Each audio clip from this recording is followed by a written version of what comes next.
Hello friends, ಶ್ರಾವಣೀಸ್ ಕಿಚನ್ಗೆ ಎಲ್ಲರಿಗೂ ಸ್ವಾಗತ.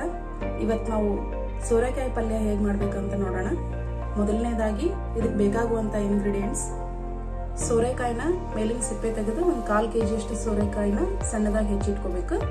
ನಂತರ ಸ್ವಲ್ಪ ಕರಿಬೇವಿನ ಸೊಪ್ಪು, ಆಮೇಲೆ 5 ರಿಂದ 6 ಕೆಂಪು ಮೆಣಸಿನಕಾಯಿ, ಅದೇ ರೀತಿ 2 ರಿಂದ 3 ಶೇಂಗಾ, 2 ರಿಂದ 3 ಟೇಬಲ್ ಸ್ಪೂನ್ ಅಷ್ಟು ಶೇಂಗಾ, 1 ಸ್ಪೂನ್ ಅಷ್ಟು ಉದ್ದಿನಬೇಳೆ, ಹಾಗೆ 1/2 ಸ್ಪೂನ್ ಅಷ್ಟು ಜೀರಿಗೆ, 1/2 ಸ್ಪೂನ್ ಅಷ್ಟು ಸಾಸಿವೆ, 2 ಮೀಡಿಯಂ ಸೈಜ್ ಈರುಳ್ಳಿನ ಹೆಚ್ಚಿಟ್ಕೋಬೇಕು ಉದ್ದಾಗಿ, 2 ರಿಂದ 3 ಟೇಬಲ್ ಸ್ಪೂನ್ ಅಷ್ಟು ಕೊಬ್ಬರಿಯನ್ನು ತಗೋಬೇಕು.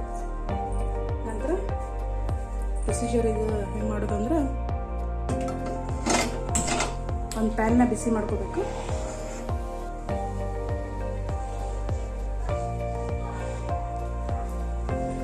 ಶೇಂಗಾ ಬೀಜನ ಇದಕ್ಕೆ ಹಾಕಿ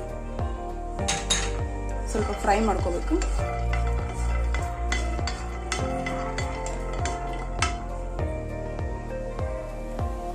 ಇದ್ರ ಜೊತೆಗೆ ಕೊಬ್ಬರಿಯನ್ನು ಕೂಡ ಹಾಕಿ ಫ್ರೈ ಮಾಡ್ಕೋಬೇಕು.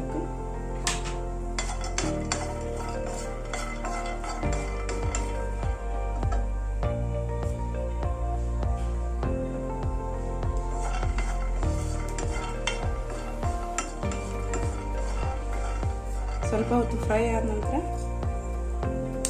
ಒಣಮೆಣಸಿನ್ಕಾಯಿನ ಒಂದು 5 ರಿಂದ 6 ಹಾಕೊಂಡು ಫ್ರೈ ಮಾಡ್ಕೋಬೇಕು.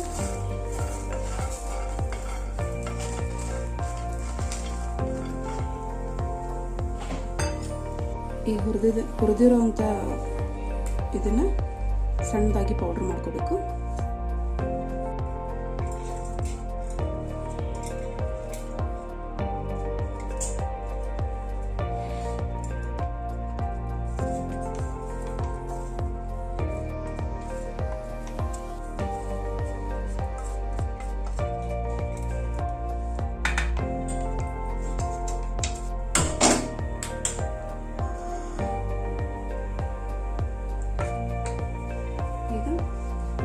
ಪ್ಯಾನ್ಗೆ 2 ಟೇಬಲ್ ಸ್ಪೂನ್ ಅಷ್ಟು ಆಯಿಲ್ ಹಾಕೋಬೇಕು.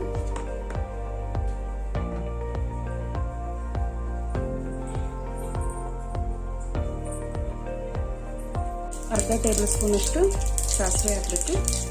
ನಂತರ 1/2 ಟೇಬಲ್ ಸ್ಪೂನ್ ಅಷ್ಟು ಜೀರಿಗೆ ಹಾಕಬೇಕು. 1 ಟೇಬಲ್ ಸ್ಪೂನ್ ಅಷ್ಟು ಉದ್ದಿನಬೇಳೆ ಹಾಕಬೇಕು.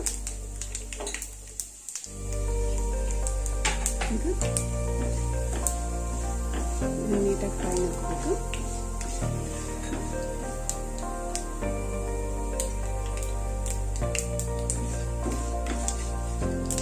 ಸ್ವಲ್ಪ ಈರುಳ್ಳಿ ಹಾಕೋಬೇಕು.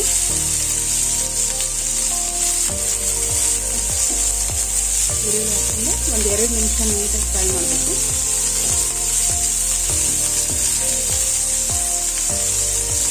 ನಂತರ ಹೆಚ್ಚಿಟ್ಟಿರೋ ಸೋರೆಕಾಯಿನ ಹಾಕೋಬೇಕು.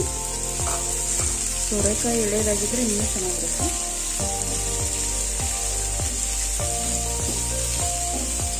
ಸೋರೆಕಾಯಿ ಫೈಬರ್ ಜಾಸ್ತಿ ಇರ್ತದೆ, ಆಮೇಲೆ ವೇಟ್ ರಿಡ್ಯೂಸ್ ಮಾಡೋದಕ್ಕೆ ತುಂಬ ಚೆನ್ನಾಗಿದೆ.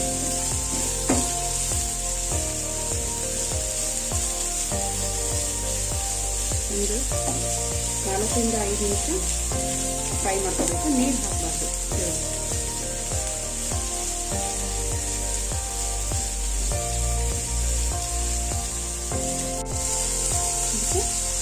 ಅದಕ್ಕೆ ರುಚಿಗೆ ಅರಿಶಿನ ಮತ್ತು ರುಚಿಗೆ ತಕ್ಕಷ್ಟು ಉಪ್ಪು ಹಾಕೋಬೇಕು.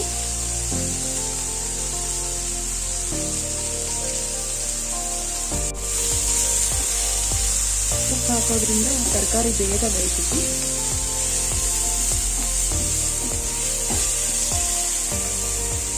ಈಗ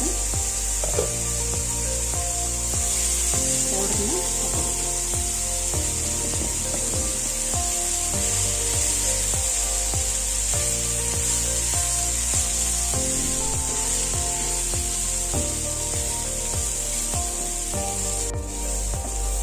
ಒಂದು 5 ನಿಮಿಷ ಆದಮೇಲೆ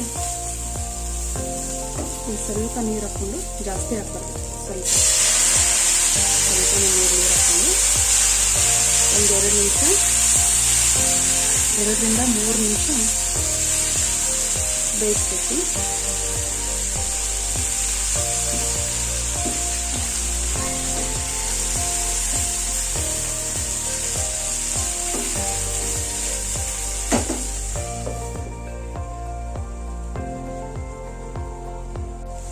ಈಗ ರುಚಿಯಾದ ಸೋರೆಕಾಯಿ ಪಲ್ಯ ರೆಡಿ ಆಯಿತು.